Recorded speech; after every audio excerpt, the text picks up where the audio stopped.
friends, welcome back. Thank you so much for joining me today. I hope everyone is enjoying a happy Tuesday and that you had an awesome weekend.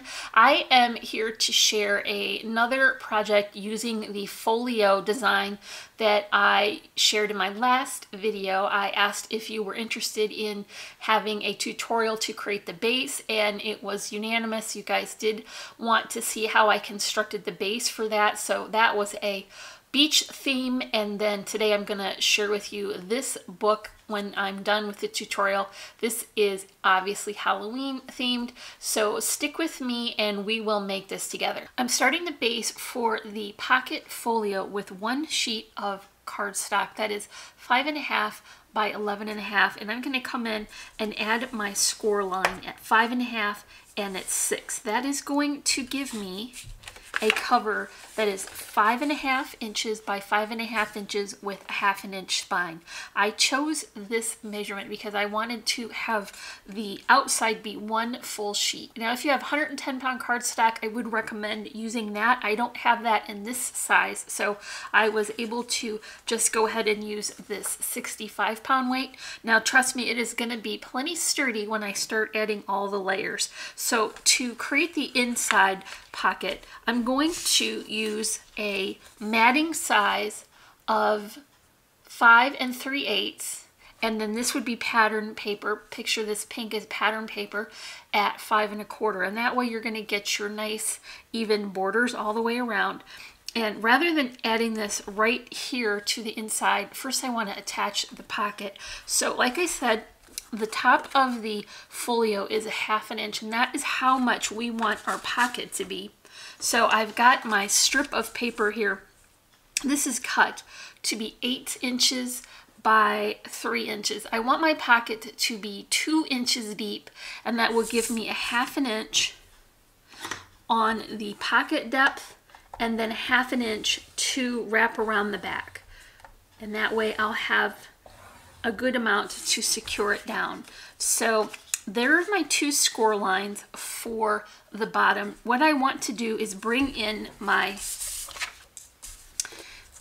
pattern paper with the border, and then I'm going to lay this down just kind of eyeballing the center, and then move over to the side where the edge of my cardstock is meeting one of the grooves in the scoreboard.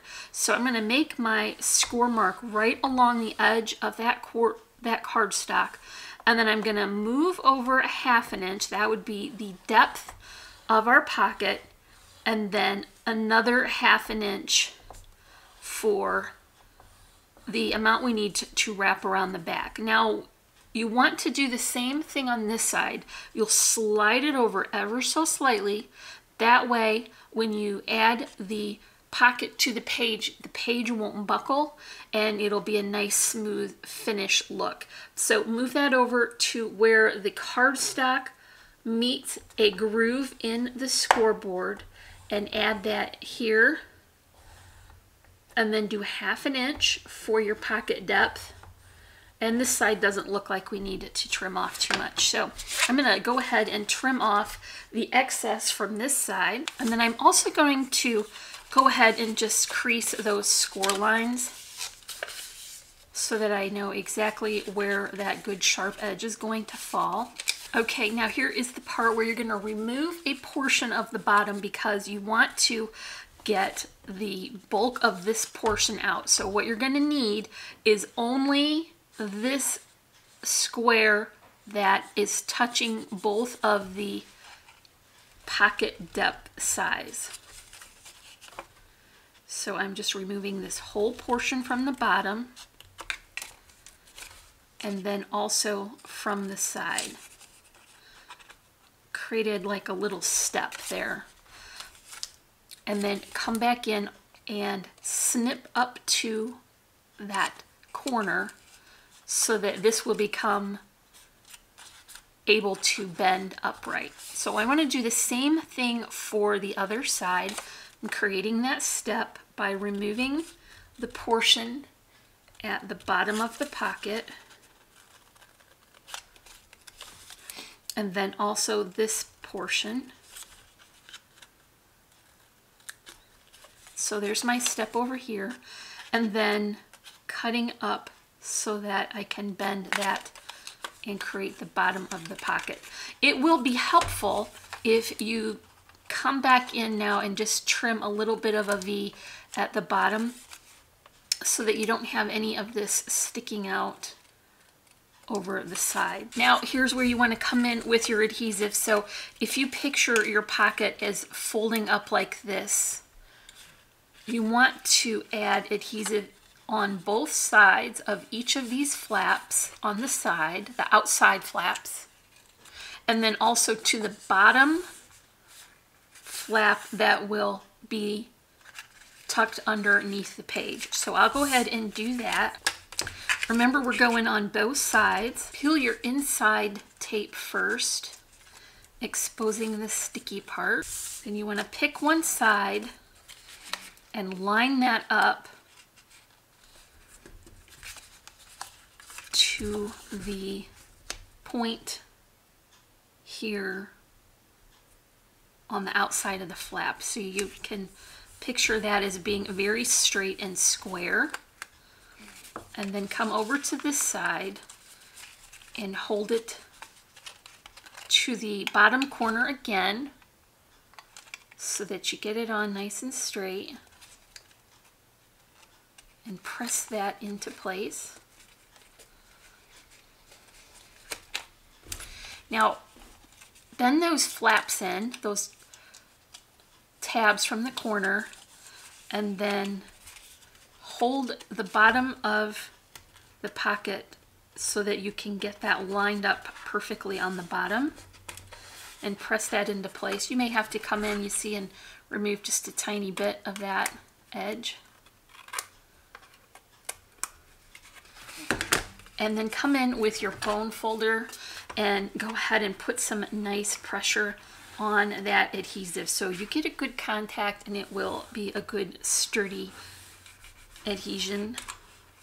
Okay, so now you've got your pocket ready. See, now we've got half an inch depth there, and that's going to give us the room to fill it in with all of the inserts that we want to add. And I have already begun to add my adhesive to the outside here as well. So let's pull that off and bring our base back in. So this is that 5.5 inch square on the bottom. I'm going to line this up at the top because it's occasionally a little bit challenging to get the pocket size guessed right into the middle, which is what you want. So I'm just going to get my spacing from that top fold. Bring in your bone folder again, or you can use a ruler and just press that down. You want a really good contact there so it will be very sturdy. Okay, and now so you have this base already finished, and it will have the front cover and then the inside. I'll show you in a minute how I finish the inside with the pattern papers. So then you're going to have your pocket here that is a 1/2 inch deep by 2 inches. So you're going to be able to add all kinds of fun inserts to that, and it really will stay closed very well. It doesn't need a ribbon closure like it would if it were a side fold. So I wanted to just share a quick example of what you can do if you change the color of the base for the theme of your project. You could do black. This is for Halloween, obviously.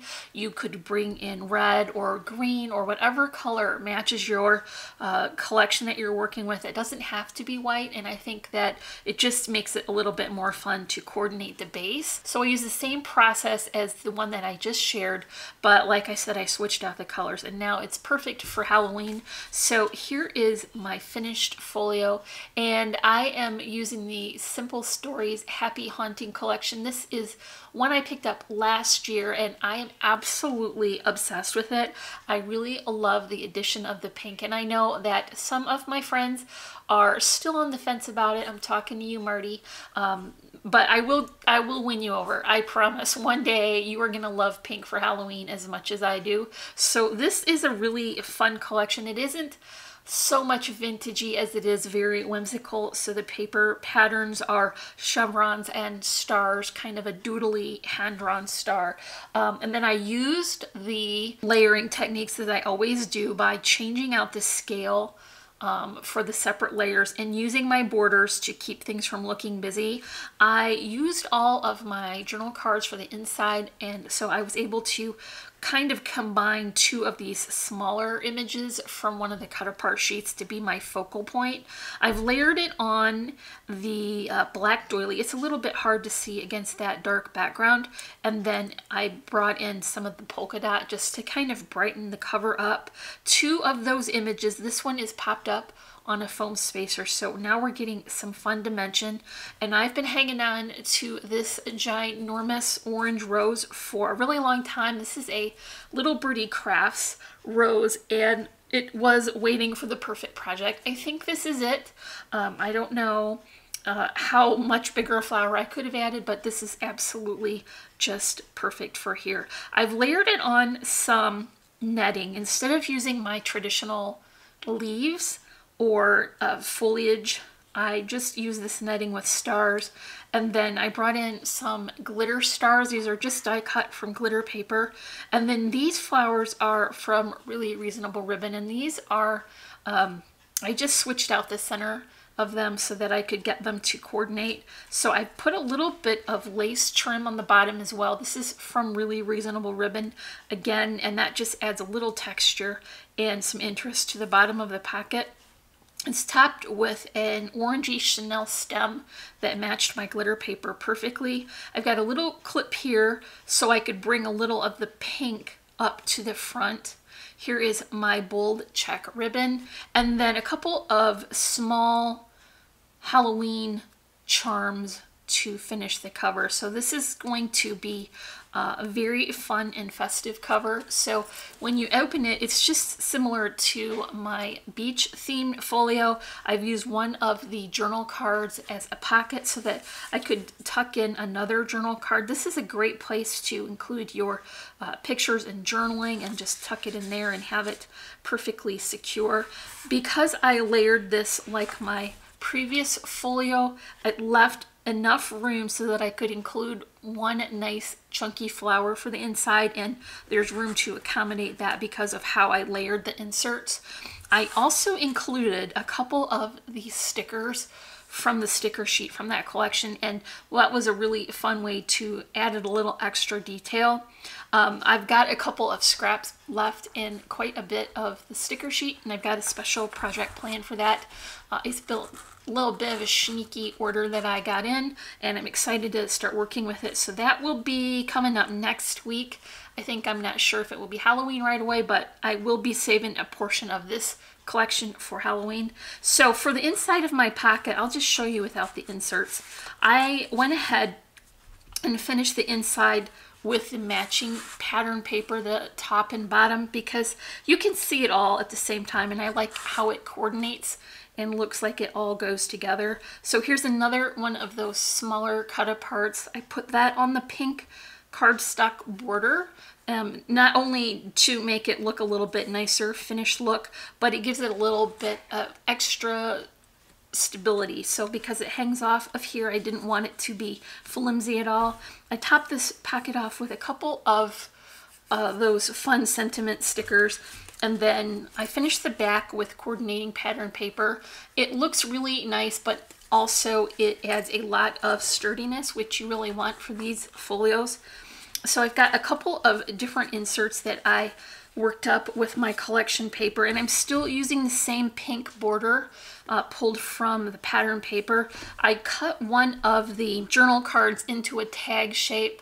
I finished it with an eyelet, and here's some twine. I layered that over a couple of the different patterns from the collection here, and then stickers from the sticker sheet. This tag is popped up a little, so it has some dimension on this tag, and there is a lot of room in this large folded insert for your pictures and journaling. This one is going to measure 5 inches by 5 inches. So this is going to take up a fair bit of that background. So when I layer that in there, it's really going to show all the layers at one time. That is very fun to look at. So here's another smaller folded insert. I'm still using that same crazy floral pattern, and it's finished on the inside as well, just so that it has a nice finished look. And then I've tucked one of the extra journal cards onto the front, and this is cut down a little bit so that it would be the right scale.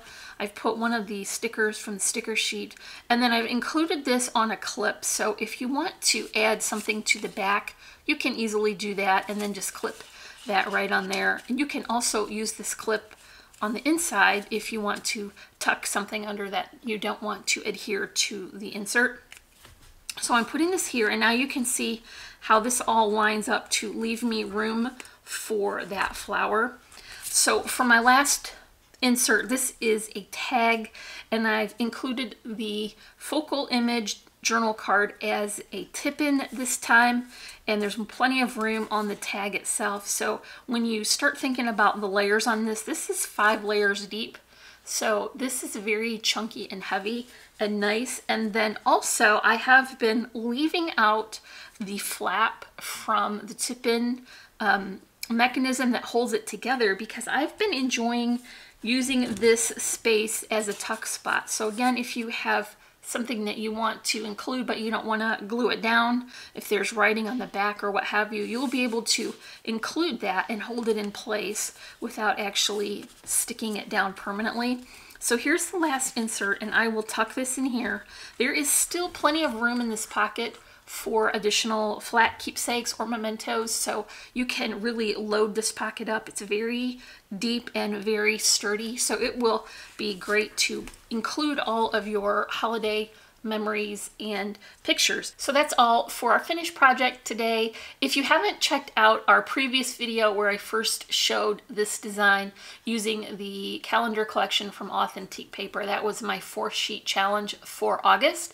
I'll link that in the description below and also on the screen. I will also leave links for the trims from Really Reasonable Ribbon and for our social media sites as well. So if you enjoyed this project, make sure you give me a thumbs up, leave me a comment, and if you're not already, I would love for you to subscribe.